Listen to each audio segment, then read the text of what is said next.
Welcome to Earth's Mightiest Weirdos.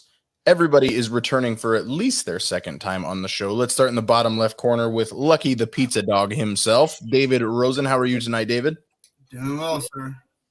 I have no idea how we are going to react with you in the actual panel instead of giving us theories from the comments, but I think we will be able to make do. Cara, you love us 3000. It says right in the corner. It is perfectly placed. How are you this evening? I'm good. I love the show, so I'm very happy to be here for the second time on the Hawkeye. I was going to say second time just for Hawkeye, right? Yeah, absolutely. And from the Nerd Emporium on Instagram, Sarah, how are you tonight? I'm doing great. Excited to be here with you guys. We are super excited to have you. Do not worry. We will not mention the word Spider-Man more than just now. Once you've seen Spider-Man, check out everybody within this screen. Talking about David was Doc Ock and Doctor Strange. Cara was talking about top four. Eric gave us her top 4 moments because she didn't want to talk about any specific character. And Sarah definitely got shortchanged when we talked about MJ and Ned. So we're gonna have to revisit all those topics. Everything got a little bit shortchanged all at the same time. We put together an episode I'm extremely proud of. So check out Spider Sunday anywhere you find your podcast at Earth's Mightiest Weirdos or on This Diz Life YouTube. Again, a show I'm very, very proud of, and I want to thank everybody, all 11 or 12 people that joined us last night. It was a lot of fun. So we will not talk anything about Spider-Man No Way Home from here on out. Did you hear that? We will not be talking about Spider-Man from here on out as we get into the world according to Jax. Hey, Jax. Hi, Dad. We're not going to talk about Spider-Man, right? Yeah. Okay. What did you think about Hawkeye? I really liked this episode. Yeah. What did you like about it? I liked all the intensity of the fight between Maya and Hawkeye. And Ronin, yeah. Yeah. Yeah, that was pretty crazy, right? Yeah, and it was pretty crazy that he revealed himself to her. Yeah, we're gonna talk a lot about that because that was a pretty big deal. Yeah. What about Yelena at the beginning? We found out that Yelena got blipped, right? Yeah. And that looked pretty cool. Yeah. And then Yelena, what was Yelena's favorite food? Do you remember what they were eating? Macaroni and cheese. Macaroni and cheese. Yeah. And Kate says that I've had boxed macaroni and cheese. It's delicious. So is boxed macaroni and cheese as delicious as Kate says it is? Yeah. Yeah, it's pretty good. Puts hot sauce on. Yelena puts hot sauce on it. Yeah. Yelena was pretty funny, right? Yeah. Yeah, she was great. Well, at the very end of the episode, there was a big bald guy in a white suit. What did you think of Kingpin? Oh, that was awesome. Were you a little bummed? You got kind of mad at me knowing it was coming, huh? Yeah. We kind of ruined that? Yeah, sorry about that. Do you think Kingpin's a good guy or a bad guy? Yeah, he's a bad guy, right? Yeah. What do you think we're going to see? So we got one episode left. Do you think Clint is going to go back home and live on the farm? Or do you think he's going to still be a superhero? He'll be a superhero. Ooh, buddy. Yeah. Wait, You don't know? I'm not sure. All right. Well, we'll probably find out this week. And I was also a bit bummed that Jack didn't become a good guy. Oh, we'll talk about Jack a little bit more because I feel like Jack still probably is a good guy, and he got framed by Eleanor, Kate's mom, who's really kind of mean. So, but Jack's awesome, right? Yeah. Yeah, Jack's our buddy. All right. Well, thank you, pal. Welcome, Dad. All right. That is the world according to Jax. He wasn't sure. He was a little more structured for Spider Sunday last night, but he likes Hawkeye, and he likes Hawkeye a lot. Cara, let's get into it. Cara, we have really no other Marvel news other than go see Spider-Man No Way Home. It's great. Cara, what did you think of the 5th episode of Hawkeye? Loved it. Same as every other episode. I love this show. I thought it was funny. I thought, it's the same. I cry, I laugh. I'm like glued to my screen the whole time. It's giving me everything that I want every week. I've been neglecting the comments. We got to fix that. So hello to Jessica. Main Mud Runner's here as she always is, or Main Mud Runner, he or she. I think it's she. I honestly don't remember. But they were there at Spider Sunday last night and then bounced out. So I don't know if I hadn't gotten their chance to hear their thoughts on Spider Sunday or on Spider-Man. So I would love to hear more of that. Frankie is here. Kriston is here. That's his girlfriend. Kriston is dating Cara in the bottom corner. Sarah's here. Patrick is here. Jalen's here to see Pizza Dog. Jalen is the winner of the Tom Holland t-shirt. So Maine Munrutter was at Spidey Sunday and is encouraging everybody to go listen. So thank you so much there. So Sarah's here, popping the popcorn. Katie is here. Piano Rob, the man himself, is here for a little bit until his own show starts. Lots going on. Mark's here. So let's get back into it. David, what did you make of... Now, I don't think you've had a chance to talk Hawkeye with us yet. You've been in the comments many times. You seem pretty positive about this show as well. Where do you stand with Hawkeye, especially that 5th episode? This was a great episode. What is frustrating is that they are doing so much. I have no idea how they're going to wrap all these different storylines up this week.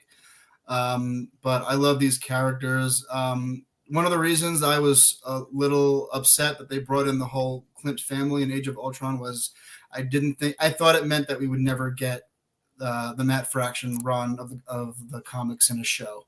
So I am super stoked that this show exists and we're getting what we're getting, and they are bringing in characters from elsewhere into this show that belong in a larger universe. So I don't know what you mean. Sarah, how about you? 5th episode, you were on just last week as well, so you were able to get your reaction from just week to week. What did you make of this one? It just like I said last week, it keeps getting better with every episode. I love that up until this point in the MCU, we haven't seen a lot of Clint's background. And what, like David just said, what we do know about his background isn't necessarily comics accurate, like super comics accurate. So I do love that we are getting a comics Hawkeye in this series. I'm absolutely here for it, and I love it. Incorporating all the other characters, it's great. Something I really enjoyed as we see each episode is going into our community and being able to see, holy cow, did you see this from Matt Fraction's run? Did you see this? Did you see that? Like, I mean, I knew the comic run was beloved amongst the fandom community, but clearly the people making this show really, really like that Matt Fraction run as well. They thought of everything. They're incorporating so much into it. And the character of Echo, holy cow. I love that character so much, and I cannot wait to get more of Alaqua Cox in that role. I hope we see her again well before we even see the Echo show. I think that there's multiple opportunities where she could pop up, especially if we are going to be doing a lot more within Hell's Kitchen. We don't know. Yeah, we just don't know like what's coming, and they've got it figured out. Marvel, I mean, I'd say they kind of know what they're doing just a little bit. Let's stick there in the top right corner with Sarah. Sarah, as our resident Black Widow supporter, lover, everything about Black Widow. We start the episode by being reintroduced to who the character of Yelena Belova is in 2018, clearing up where I was confused by saying Clint said somebody's hired a Black Widow assassin. It turns out the Black Widows are simply just now assassins for hire, and Clint knew that the Red Room had been taken down. I never really considered that option, but Yelena is trying to do the work and ruining $20,000 carpets and then getting blipped in the bathroom and watching the walls change from brown to green. Sarah, what did you make of this reintroduction of Yelena Belova? I thought it was brilliant. I love, of course, hearing Natasha's voice at the beginning got me in the feels immediately. Real quick, I want to say hey to James. It's the first time we've seen James in just a little bit, so hey to James. Thank you so much for joining us. Hey, howdy, hey. Yeah, I loved it. I thought it was great. I liked the interrogation. I know we'll get into it, but the interrogation / girls' night was hilarious.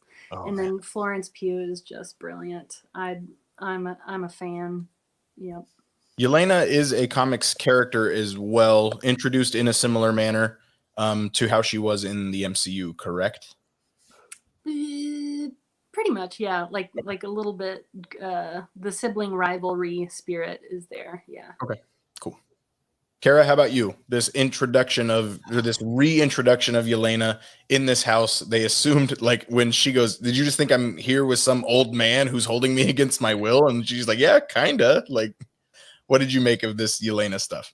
Yeah, this whole intro was fantastic. Like Sarah said, from hearing Nat's voice, like I was already crying before we even got to any pictures of Yelena. And then her going in the bathroom. That was the first time we've seen the blip like that, where it's just instant. And that had me in pieces. I was not expecting that. It looked awesome. So to see her come out and realize, okay, it's 5 years. Like that's the first time we've been presented with the fact that it was 5 seconds, 5 years Yeah. in that way. So You that remember was that time I was awesome. in space and I got all dusty? Yeah. Yeah, so that was awesome. I thought like to see how she's still going to look for other widows to save them. I liked that because I guess like a year had passed since Black Widow at that point, 2018. A year, Yeah, right? it was a year and a half. I think Civil Yeah. War was 16, so it had been 2 years. Yeah. So I like that she's still going out trying to save them. I think that says a lot about who she is. And then just, I have to find Natasha was devastating. Yes. Oh Oh, my I have to god. let her Yeah. know that I'm okay. Yeah, Yeah. that was That hurt. that was brutal. That hurt. Patrick says Clint didn't know what Yelena looked like, only knew her name. I in my head canon, it kind of ruins it because I did picture Natasha going around with a wallet just with pictures inside, being able to show it. But her daddy knows that macaroni was good for her at the very, very least. David, what did you make of Yelena going to try and continuing her mission to free Black Widows and then learning that, hey, we could just be for hire here? I thought she did a really good job of trying to do good and channel Natasha. You could tell she, even though she is still very much alive when this starts, she's very much on her mind. She's still looking up to her. The music that they opened this up with, I believe, is from the Black Widow soundtrack. And I wish I could take credit for this, but the little whistle you hear, the woo, whatever it was, From the Hunger Games, right? well, Katniss does exist in this universe. No, I believe that the whistle we heard is the whistle that she makes at Natasha's grave. Yep. In the end credit scene. But in terms of this was it was really weird. The first thing that this was sort of it was a prologue to the episode, but not in the way they normally do it, because they did this and then the fanfare and then the previously on. So they're very much trying to prime us and get us back into a Yelena headspace. It would not shock me if there are people watching this show who maybe didn't see Black Widow or only saw Black Widow maybe once or don't remember it. So I think they did a really smart thing of catching us up of who Yelena is, what she's doing, and why she is on this mission and spraying random people with, a red mitt. But as both Sarah and Cara mentioned, that blip scene was incredible. And first of all, it's very much what we got about Monica in WandaVision, but from a much different point of view. I personally was watching Venom Let There Be Carnage right before this, and so I watched the end credit scene. I'm going to do my best Ryan Reynolds, but why? Sorry, end credit scene. I interrupted you. I was watching the end credit scene, and with if you haven't seen it, but there's a little effect that shows what's happening there, and it was almost the same effect that Yelena experiences. So I thought at first she was, multiversing or whatever. So I thought, how are they going to play this out? And then I realized what they were doing, which I thought was really smart. I feel like eventually they keep doing this blip stuff. They have to keep stuff fresh and showing what it was like, showing how disorienting, how confusing it is for someone who experienced it. They haven't really done that yet in the MCU. And so it was really smart to open up the episode like that and just show things from her perspective. Marvel's doing several interesting things with the blip. One, the blip is getting fandom out of trying to exactly put the storyline within our date range. They clearly are no longer interested in us knowing whether it's 2022, 2024. Like, they're not that interested in that. They don't want to, I don't think they want to keep that kind of continuity anymore. And I think the blip is the reason for that. And I'm good with it. Like, I'm I'm fine with it. And then with the blip, they're going to get a lot of legs out of, was this character blip? Were they not? We've only seen the return from the blip from 3 different from 3 different points of view. Really, we got it from Monica in WandaVision. We just got it here with Yelena, but we also got it from the band in Spider-Man Far From Home. But those are the only characters we've seen return from the blip. So I would expect we're going to have a lot of legs of figuring out going from there. I need to know, was Alexei Shostakov blip or not? Because I need to know if he was on that battlefield in Avengers Endgame or not, because that would have been, I need to see the battle from his point of view, just being very confused at a giant Ant-Man, if nothing else. But we'll move on to sticking with Yelena Belova. We're going to go back to Sarah. We're going to talk about the girls' night. She could have killed Kate Bishop if she walked through right when she walked through the door, wouldn't have even let the door close. This is 2 actresses at the top of their game, giving us one of the most memorable scenes from any of the Disney Plus shows, maybe the MCU in general. Yep. And shout out to Bert and Bertie directors for pulling this kind of humor out of such a tense, what could have been a super tense scene. Mark, if you're only listening on podcast, Mark says, with my luck, I would have been sitting on the toilet during the blip. Yeah, sorry. But Bert and Bertie are doing a fantastic job, and this scene is just so good. And Florence Pugh and Haley Steinfeld are just, oh my gosh, the ability to make us laugh and also like hold our breath because it's super tense. And then Florence Pugh just like diffuses it all with like a laugh, and she's so talented. And this scene was so high stakes, but played so well. It was just really great. Probably like top 3 moments from this series. So what are you doing here? Well, it's my first time in New York. Like, I need to know where to go. Genuinely is asking for like travel advice around New York City. Man, like. And then Kate's like, I'm just so glad I didn't kill you. And she legit just like belly laughs saying, you killed me. You're very funny, Kate Bishop. Like, you're very funny. The fact that she constantly calls her Kate Bishop is great. When the text comes through at the end, I wish she would have just put Kate Bishop as one word. But I mean, that's beside the point. Boxed macaroni and cheese is delicious. Kate only has 1 fork. That entire gag was hilarious. But Cara, what did you make of this entire conversation? Like Sarah said, you're holding your breath and you're laughing all at the same time. I will watch as much material between these 2 as they'll give me, and then I'll watch more. So if anybody else wants to make a show specifically just about Girls' Night or whatever kind of Kate and Yelena mix that we can get, I am here for it. One thing I noticed in this scene, I don't know if you guys have ever heard Rob Lowe talk about people, like actors eating in scenes. He is always talking about how he always watches actors when they're eating to see how much they eat or how they pretend to eat. Florence Pugh was legitimately eating this mac and cheese. And that's all I could think of while I was watching this, is Rob Lowe would be so happy with this. Yes, so she did great. I thought they were both so funny. I loved this whole scene. The packaged fork. This is not cutlery. This is not cutlery. David, it does seem like it almost seems like a Nexus event that in every single universe we have to have Hawkeye and Black Widow as best friends. We're destined to have this, right? I mean, yeah. If this scene doesn't show the potential of a relationship between these 2, I don't know what will. For me, this scene, I'll tell you, I watched this scene and seeing how chummy Yelena was with Kate. I had instant flashbacks to the first scene in Inglourious Bastards with Hans Landa.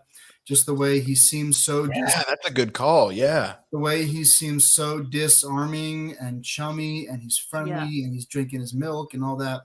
And then just like on a dime, things can turn. And that's basically what happened here. They were being really friendly. You know, Kate starts to let her guard down a little bit. And then, oh, yeah, I'm here to kill Clint.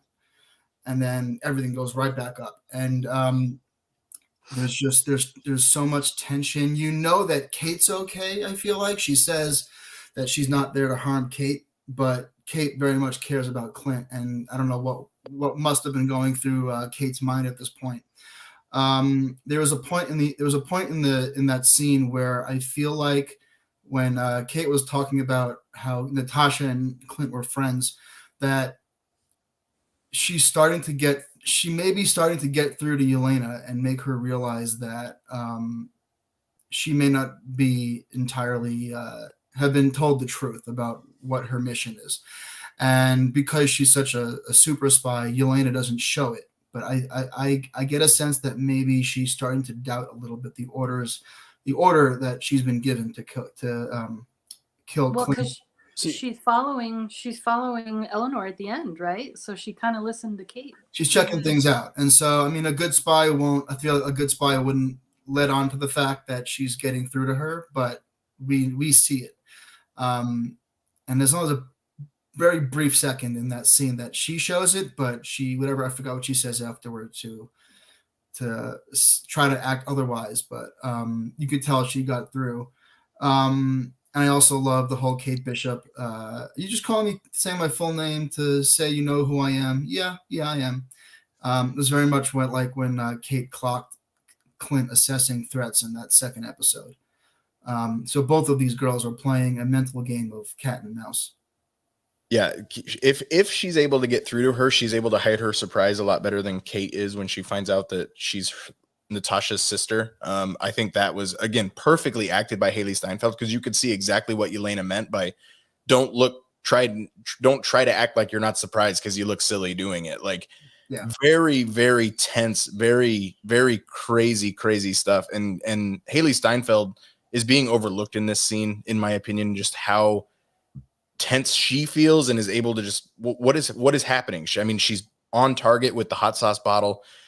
Just everything is just so good. How she's trying to calls her a bloodthirsty vigilante, like all kinds of just stuff that she's trying to get to the point.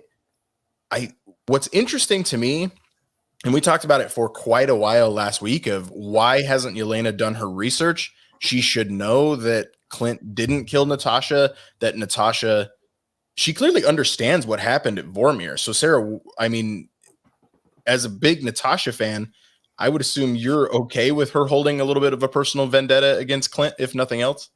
Yeah, I mean, I think it makes sense. I love Clint just because he's been there since the beginning, and Natasha loved him, and but he did a lot of things that he needs to answer for and acknowledge. And I feel like he's been doing that over the last couple of episodes. It's a little less of a secret that he was Ronin than I originally realized. Yeah. And I know, they played it for like a little comedic moment when Yelena says the trail of blood that follows him could wrap around the world. And Kate says, well, that's Russian. And which is funny, but it also, I mean, 5 years is a long time to pile up bodies. And I do think that he needs to atone. I think it's interesting that we get a hint here that, so I feel like from Endgame we got the sense he was just playing vigilante, going around killing gangs because the bad guys didn't get blipped. But in this one we kind of get maybe a little bit different of a sense that he wasn't doing it the entire time, but that he was only doing it when he was hired to do so. So he was a mercenary himself. You think he was? I guess I didn't get the sense that he was necessarily hired, only that he was informed by whomever that may be. We'll talk about it. But I guess, I mean, he had to make a living, I suppose. Everybody handled the blip in their own way. He says, interesting. I think we might get that answered. Patrick asked the question. He says, was it Val that hired Eleanor or vice versa? I think Eleanor reached out to Val to then have this happen. I would assume that the post-credit scene in Black Widow takes place during the events of this series before Natasha, or before Yelena shows up. We'll stick with it. We'll go down to Cara talking about Kate Bishop. She returns home to a loving mother, I suppose. That scene, Vera Farmiga is so great as the villain, and we knew she was the villain all along. We didn't trust her from the very, very beginning. I still think she might have just had cover from a Chitauri invasion, and she actually killed her husband. But we'll maybe, I would expect to get that answer next week. But Cara, you don't trust Eleanor Bishop whatsoever. You never have. Where do you stand? Where do you stand on her being a loving mother, trying to take care of her after she kind of put a hit out on her daughter? Oh my goodness. I have been saying that she's a bad mom since the beginning. Everything that she's done and the way that she's put her boyfriend in front of her daughter from day one or episode one of this show has really gotten on my nerves. And then, yeah, to try and unpack the fact that she tried to pin like Kate being in danger on Clint when it was actually her putting her in danger is that's like a lot to unpack. The saving grace of this scene was Jack and his buffoonery. Like, God bless him. I've never worked a day in my life. Like, I love that guy. That man must be protected at all costs. Like, the more we get from him, he is getting close to like Justin Hammer, Trevor Slattery. Totally. Like, I can see Trevor Slattery having a beer with Jack Duquesne, and I want to see it so bad. Sarah, I brought up Vera Farmiga, and Sarah, your face just kind of lit up. You seem to like this actress because of how hateable she can be. You know, a lot of the time, playing a villain gets overlooked a little bit, but it's tough. It's tough to pull off, and she is just insanely talented. When Kate tells Eleanor, I think Eleanor is like dressing her wounds, and Kate tells her that she thinks Jack is behind everything, and you see Eleanor's face. You don't see anything happen. You know, she's playing poker face, but you can tell she's, you know, trying to formulate the next Crap. step. Clint actually does know about Sloan Limited. Like, she comes to that realization. Oh, yes. Somebody she's now processing, Clint and Kate know way more than I thought they did. Yes, exactly. And she's great. I know her from the Insidious movies. I know she's in a ton of other stuff, but she's fantastic. David, do you also agree she's great in all of the worst ways? Yeah, I wish I didn't know some of her comics background so that I could watch this in real time and see things. But even with knowing her comics background, the comics background of Eleanor Bishop, or the comics background of who you assume she is as of Eleanor Bishop. Okay. There's so many little amazing subtleties to this scene.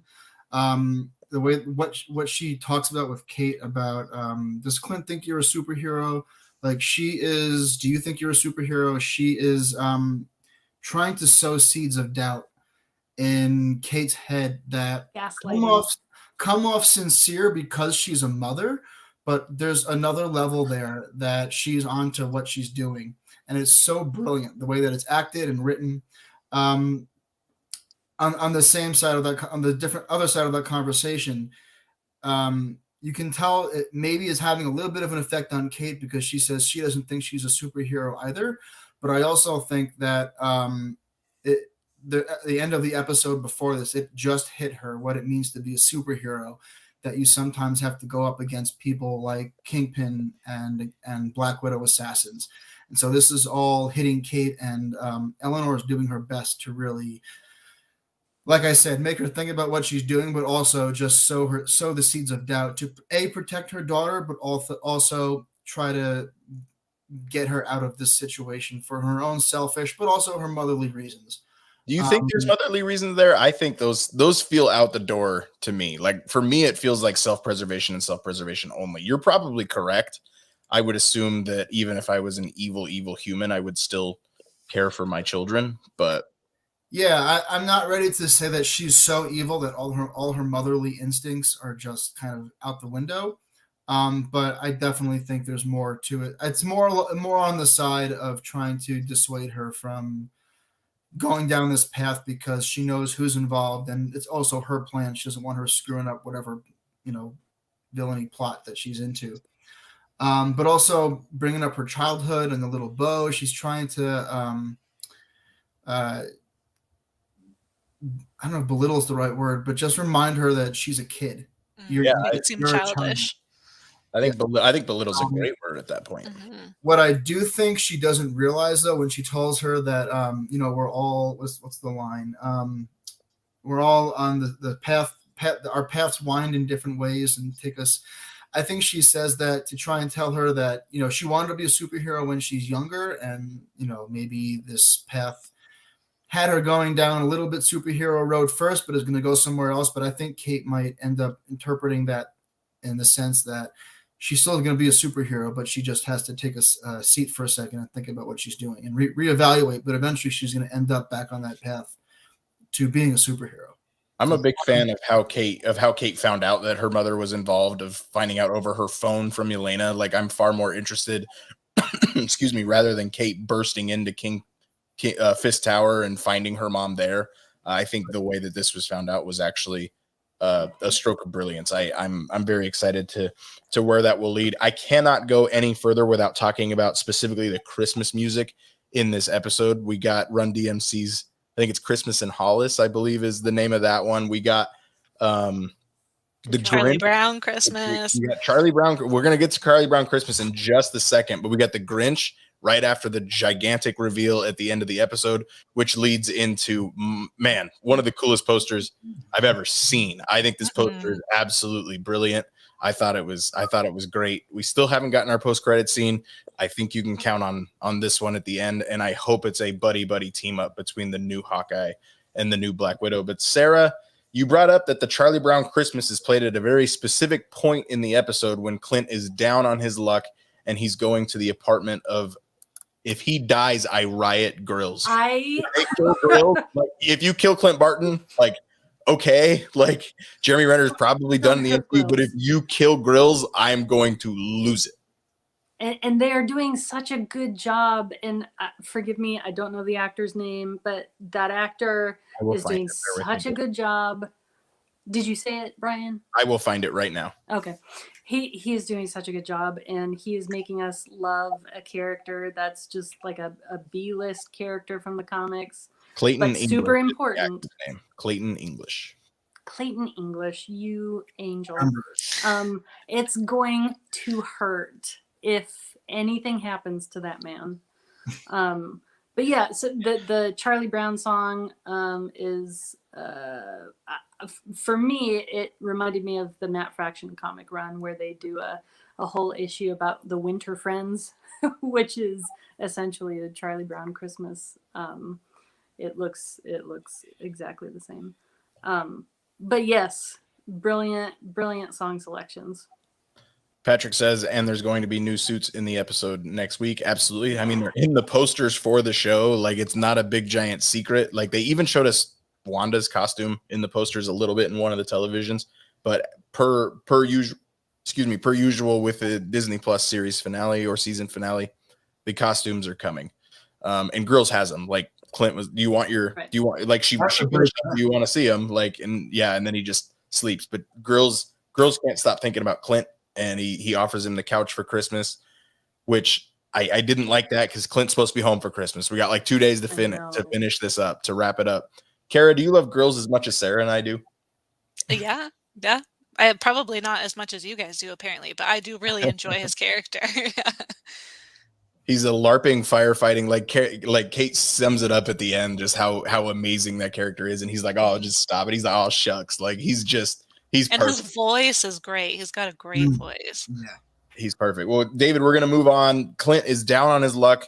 We find out that neither of them had the watch. So somehow when she was fighting Maya, like, the watch is still in Maya's possession.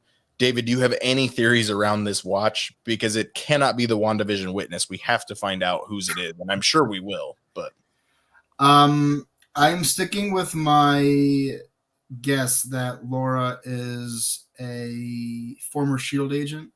So I think it could be just in the sense that like a watch is like a common retirement gift. Maybe this was some sort of retirement gift from, I don't know, Nick Fury or from Shield or whatever, that somehow ties the watch to Laura. Because Clint was talking about how I don't remember exactly what he said, but that if they're not far away enough.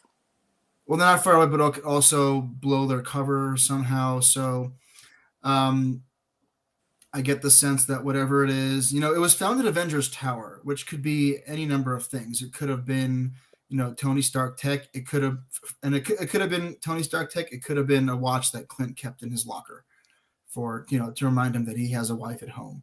So it was found at Avengers Compound. I'm sorry, Compound. No, you're good, but that does change a few. If it were Avengers Tower, that would change a few things for me. But it was Avengers Compound, which means Ronin was literally carrying it as a keepsake, if nothing else.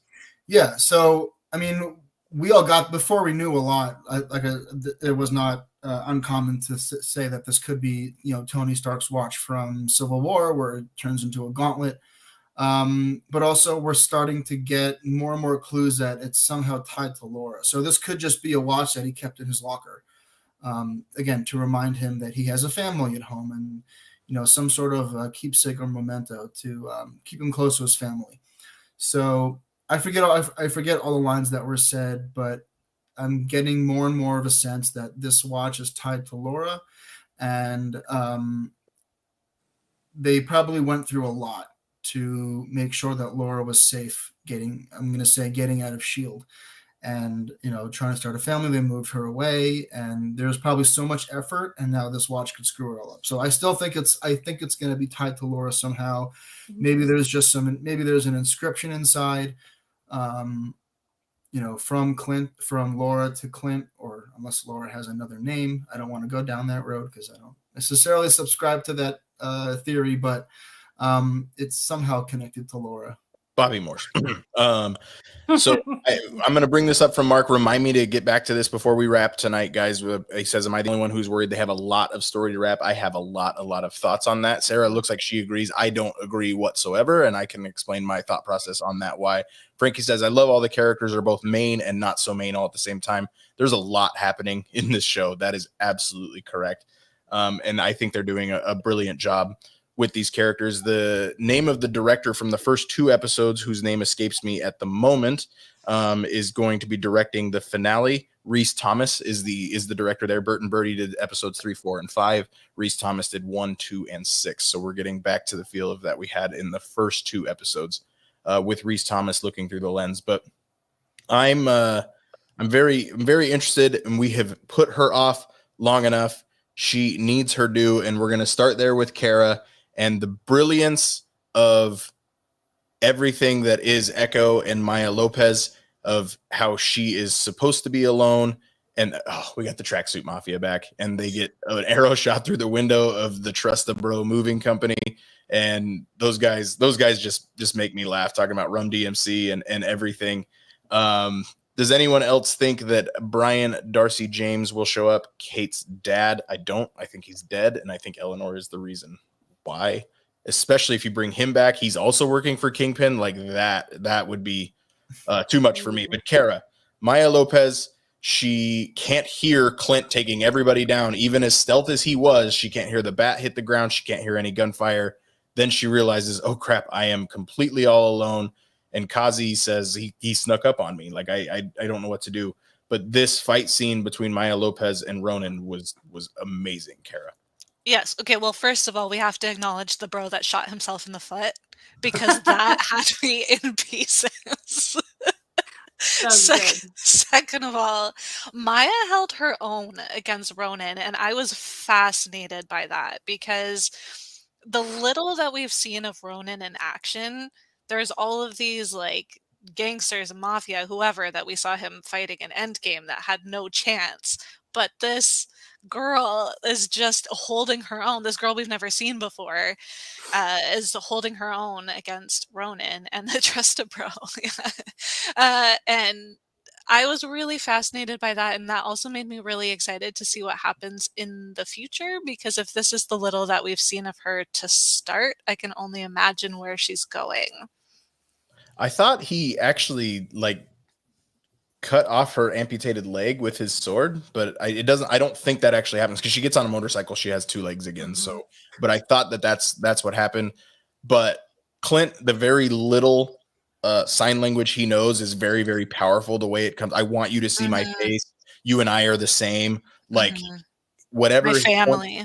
whatever point he wanted to get across, he clearly knew what he wanted to say, and he's showing sympathy, which makes me believe he knew of her existence and timed his attack without her being there. I think that that's very, very possible. He clearly seems to know more about this character than he's letting on.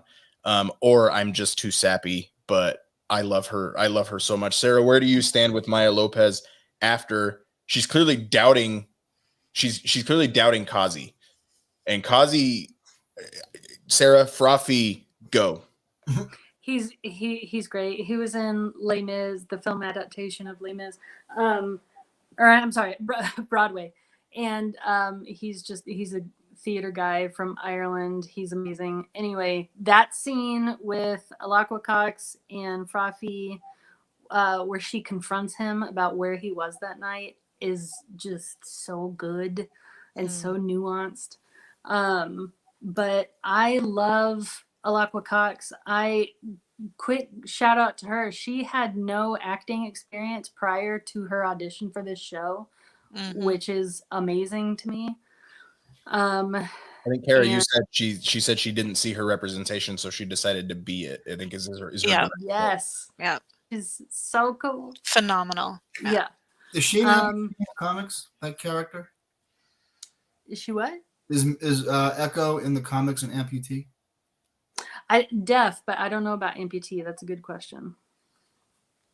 Yeah. So Frothy, I think the way you summed it up, Sarah, the way I read it was, do you understand how hard it is to act like you're acting? You don't know anything. I think that's how you put it. He's so good in this scene. Yep. I love it. I love and it. incorporating the ASL also.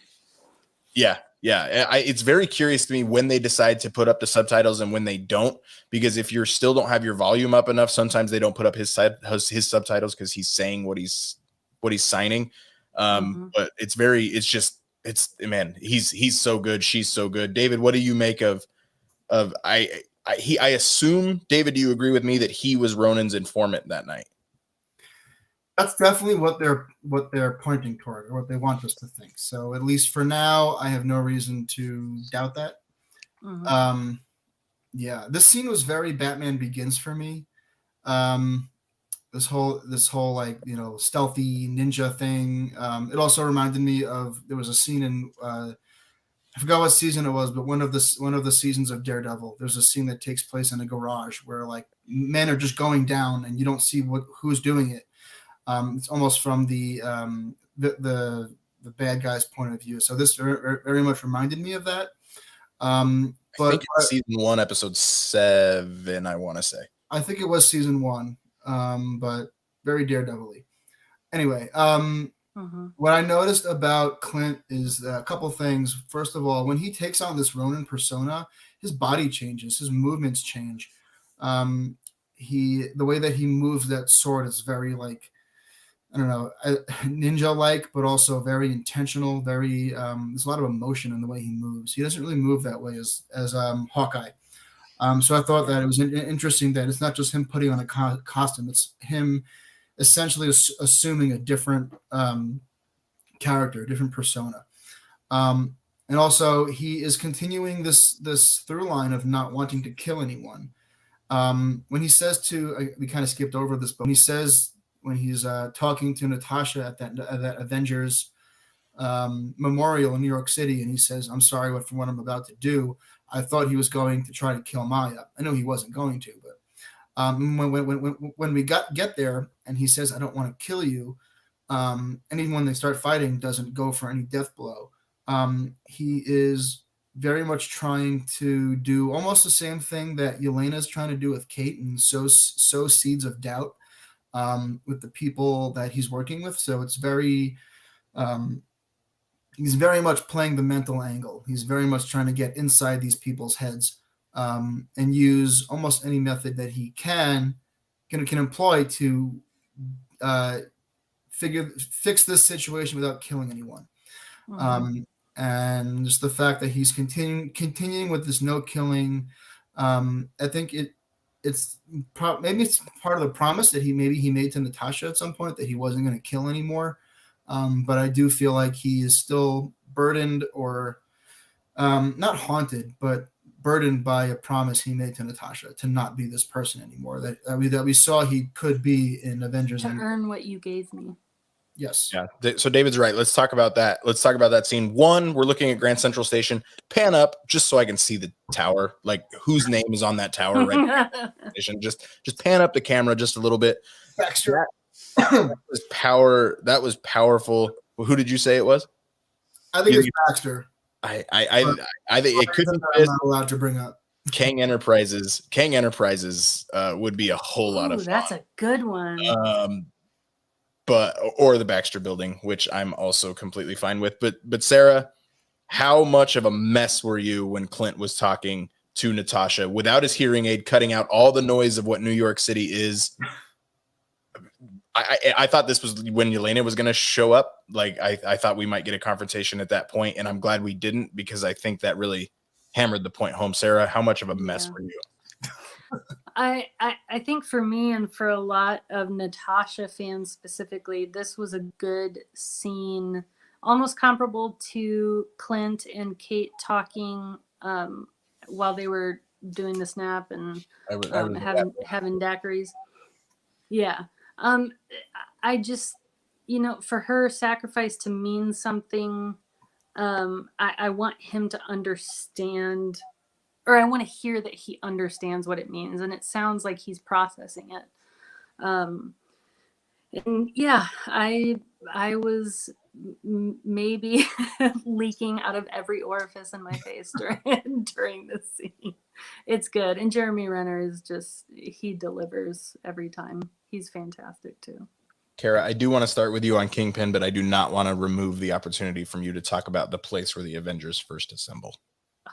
Yeah, I mean that's emotional on a lot of levels. I think one of the big themes in this show is cost, and what our choices and our behaviors cost physically, mentally, emotionally, in our relationships and all of that. And in every scene almost in this entire series, we've seen the cost, whether it's, the bruises and the cuts and the ice packs, or just the mental and the emotional cost of everything that's happening. So to see, and I think in a way that we haven't seen it before in the MCU, like we've seen that there's been consequences and costs of things, but we haven't seen it on this level. And to bring it down to that very intimate level is very emotional on a lot of levels, but then also to just have that in that particular scene where the Avengers were in that like 360 circle, that's when I fell in love with Marvel. That's when I that was my entrance into nerddom. So that was a very emotional moment. If you're in nerddom, check out the Nerd Emporium. We'll get into that last reveal, but the one thing I do want to say, Linda Cardellini has made the absolute most of her short time on screen in this show. Clint and Laura are absolute, how do the kids put it, relationship goals, I think is what they say. The fact that she knows everything about him, that he's not keeping any secrets from her, is a big deal to me.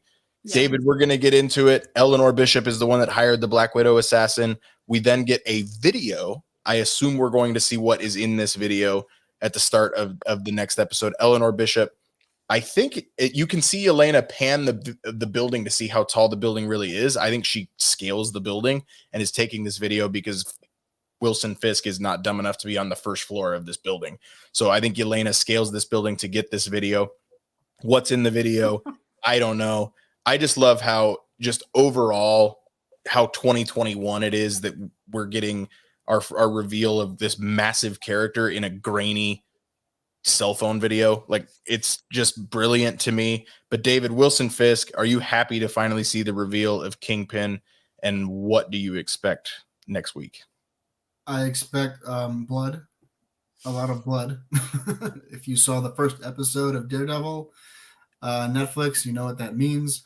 I think I brought this up before we went live, but apparently next week's episode has a warning for extreme violence and language. So we are getting Kingpin. This is not going to be a Disney Plus version of Kingpin. It sounds like we are getting what we were promised, what we wanted when people were calling for Vincent D'Onofrio to come back and reprise this role. I don't know if it'll be the exact same character and continuity that we got from the Netflix show, but I don't care. As long as it's the same overall characterization, I will be happy. You know, it was something that like, we knew what episode was that? The third one, I think. When we first saw his hand on Maya's cheek, and we were like, "Is this big fat hand?" Yeah, yeah. So we knew it was coming. We were just waiting for it, and now we're finally getting it. I remember during the Netflix show, I remember thinking, how amazing would it be if we ever got Kingpin in the MCU? We have him now. Going beyond this show, just my hopes for him. I hope we one day get a Spider-Man Kingpin confrontation, because that would be really cool. But for now, we're in this show. Clint is scared of him. That really interests me. He knows who this guy is. So I don't know if there's any one thing I'm looking for. Just give me Kingpin. I'll take it. We'll take whatever they give me. I know it's going to be good.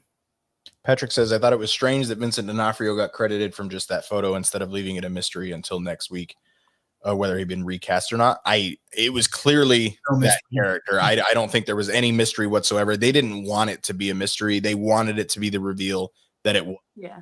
So that was the reveal. The reveal that it was. And by doing it with this silhouette at the end of the credits, just made a ton of sense. Again, the Vincent D'Onofrio stuff was out there. I apologize. I did get a message saying you kind of ruined the surprise for us here at Mighty's Weirdos, just because we kind of knew it was coming. We read the tea leaves a little bit. Nobody was actually that upset, but they just said, hey, like, I knew it, like, so thank you, but no thank you, like, all at the same time. So Frankie says he didn't know there was a warning or language before the next episode. Jalen says the same thing. We don't know that for sure, but David did hear that, and I would trust that it's probably likely with the character that Kingpin. Yeah, I think is.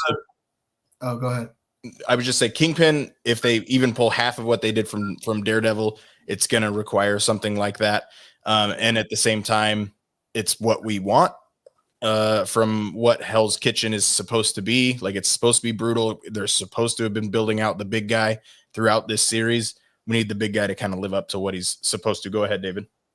I'm checking to see. I'm pretty sure there was a tweet for next week's episode that said to expect that there was going to be elevated violence. In said tweet, they also they specifically called it a season finale. They did not call it a finale or a season finale or a series finale. With WandaVision, they only said finale until the name of the episode dropped, which was the series finale. So I have thoughts on what season 2 is going to be, but first, before we get to season 2 and how they're going to wrap up season 1, Sarah Wilson Fisk is officially in the MCU, and it was a brilliant reveal, in my opinion. I thought it was great. I think, I mean, we have him, and now we officially have Matt Murdock. I am so excited to see more of Hell's Kitchen. I think Vincent D'Onofrio is vastly underrated as an actor, and so I'm super pumped that he's gotten this role and that we get him in the MCU. I have some hopes moving forward for him and how he fits into the Hawkeye world, but I'm keeping my fingers crossed that the extreme violence and language, I'm hoping that Grills stays safe. Yeah, I do not expect Daredevil level. Like, when we're talking a warning, like, it still is Disney Plus. I don't think you should expect an F word. I don't think you should expect extreme gore. but it's gonna be violent. But, Like I know that's and, not what you were saying. I just wanted to put that out there. and we have to know why Clint is afraid of him.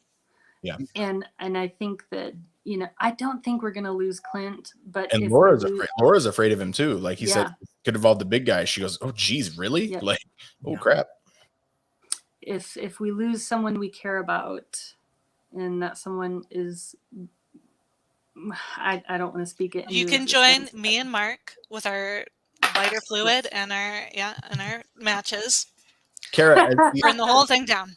Kara, as the only thing, if Jalen says if anything happens to Pizza Dog, I will riot. Pizza Dog is going to be fine. Like We got a whole team, guys. Alex told us in the preview, like he's got a superpower for not dying. So, Kara, as I believe your only introduction to the character of Kingpin being that giant man with no neck into the Spider-Verse. Yes. Are you excited for this character? What are your expectations for this character, knowing absolutely nothing about him?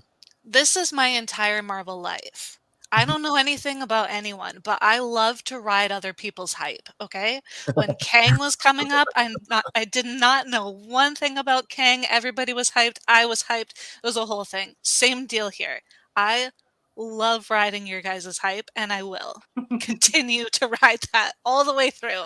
I feel very attached to this character I've never seen before, and I'm very excited for Wednesday. Did you watch Daredevil on Netflix, Kara? I did not. No. I recommended she did not either. It's not a show Kara would enjoy. Yeah, you are going to absolutely despise this character, Kara. Like you're going to love it and you're going to hate him more than anything. David, let's start with you. Mark says, and Kenzie also said, there's a lot to wrap up in season 1. What do you think we're going to do to, we assume is season 1, not just the series finale. David, where do you think we're going? What are your expectations headed into the finale this week? Oh God, there's so much. I feel like we need a separation of Kate from her mother, and fully join up with Clint. Clint needs to call her his partner by the end of this. So that needs to happen. It's the jet ski. What? It's the jet ski of the show. Right. We need who was it? We need Clint inviting Yelena, and I'm also gonna add Kate to come over for Christmas dinner. Because I feel like at the end of this, Kate is not gonna have a mom, literally or figuratively. That's not to say that Eleanor is gonna die, but I feel like after this, she just can't go back to being her daughter. Yeah. So something has to be resolved there. We need to find out about the watch. We need to see Maya's turn or start to turn from where she was to potentially being an enemy of Kingpin at this point, which I feel like is going to be very emotional. How much do you want me to do? Because I don't want to try to name everything. I want to leave some for Sarah and Bryan. Oh, you're fine. You're fine. If you're good, we'll go on to Sarah. But is there anything else massive you want to make sure we cover? I'm forgetting something. As I was talking, there was something, and then it flew away. We'll come back to you. Dwayne asks, "Do we know how long the finale is?" We do not. We never find out these lengths ahead of time, and that's by design. I guess around 50 minutes. That'd be my guess. Most of the finales seem to be around that 50-minute. Yeah, you need you need that time. But. Sarah, expectations for the finale. What do you think? Where do you think we're headed? You said you agree that it feels like there's too much to wrap up. Yeah, I mean, it definitely feels like they're setting up at least, I know they're setting up Echo, but probably 1, 2, 3 shows to spin off from this series. Because there's so much. If I could have my wildest dreams come true, I would have suited up Daredevil at the end, like just kind of like a real quick cameo as they're, I don't know, assembling in Hell's Kitchen. But I think, yeah, David hit all of them. I'm most excited to see how they set up Maya's turn. Very excited about that. I did want to add also what I was thinking. They need to resolve Yelena and Clint. That's one of the big ones. Also that. Yeah. Cara, do you have any expectations? Is it too much to wrap up in one episode? I don't think so. I think that Marvel has done a lot with in these shows before, in 6 episodes or 8 episodes or whatever we've gotten. And I think that I trust them to do what they need to do, because I also, knowing that this isn't going to be a series finale, I feel like they We don't don't need know to. that. We just Well, we don't assume. know that. I just assume, yeah. And in that case, they don't need to wrap everything up, because Echo is going to go on to wrap up more of her stuff in her show. Yelena's going to go on to wrap up more of her stuff and other stuff. I wouldn't be surprised if we don't see a lot of her next week, just because we kind of already saw her turn a little bit at the end of this episode 5. All I want is for Clint to get home for Christmas and to live. That's all I ask. And grills and pizza dog and all the people that we love and care about. Please, Christmas. It is a lot to wrap up, except for they don't need to wrap up anything. We don't know where, like, we don't need to wrap up Kingpin. He's not a one series villain. Like, he is going to be back. We're going to find out his involvement in this story, and then we are going to know him for the future. Same thing with Echo. I think we're going to get a confrontation with Kazi. She's going to get it fully confirmed to her that Kazi's the reason that her father was murdered, and that Kingpin was also at the center of it, which is then going to complete her turn. I think this is the end of Clint Barton, that he's going to go back to live on the farm with his family. I do not think they will have the guts to kill Clint at Christmas, especially with the sacrifice that Natasha made for him to live and him to earn what she gave him, in his own words. I would love to see a Christmas dinner with the three of them, with Kate's U-Haul out front, and we end the season by Kate and Lucky packing up and moving to Los Angeles for season 2 as the title character of Hawkeye for season 2, focused solely on the character of Haley Steinfeld as Kate Bishop. That's my expectation, that I think Eleanor Bishop will be removed from the picture completely. I do think that she will die. That is my expectation. I hope Jack Duquesne just gets to live out the rest of his days in just posh manner, as he is known to do. I love that man, that he can continue to collect his swords, and that Kate can send him a few nice ones. But I do think we're headed to season 2 out in Los Angeles, setting up some sort of West Coast Avengers. All I need is Yelena and Kate to share the screen as much as possible from here on out. Do you think her Aunt Moira has another apartment out on the West Coast, or a house? It would make sense. Is it Los Angeles or San Francisco, Sarah? I think it's Los Angeles. It is. Okay. But Pizza Dog, I think, is making the trip with her. Mark says, all I want for Christmas is for Clint to be home with his family. Programming notes, several programming notes right here before we get out of here. Earth's Mightiest Weirdos, special time for the Hawkeye finale next Monday, 7:30, to give us ourselves a 2-hour window. Grills painting in the back, says Anthony. We are going to be talking all Hawkeye series finale next week. I can't believe it's already over. And then another programming for this Diz Life note, Babu's Frickin' Podcast will be returning to a live stream format Sunday nights during the entire Book of Boba Fett run. So the first Sunday in 2022 is January 2nd. We will be on at 8 p.m. Eastern talking about the Book of Boba Fett. We will be on every Sunday night throughout the run of the Book of Boba Fett until we get into more Star Wars content once that is over. But Sarah at the Nerd Emporium, anything you need us to hear before we get out of here? No, I'm happy to have been here. Thanks for having me. Cara, we will not talk to you whatsoever if Clint does not make it out alive, but I do expect to talk to you. I expect to talk to you Wednesday morning, knowing that Clint is alive and well, celebrating Christmas with his family. We all hope. David of the Modern Gods podcast. David, anything you need to put out there before we get out of here? This series was too damn short. Fair enough. I'm gonna say I agree with that. Let's see what the finale gives us. Maybe it's 2.5 hours. You just never know. You do know It's it's not that long. I mean, there could It's be a Christmas. secret. There could be a secret 7th episode they're going to release next week and not tell us about. Please don't do that. Especially with the Book of Boba Fett, I wouldn't count on it. Thank you so much for everybody. Earth's Mightiest Weirdos for the children.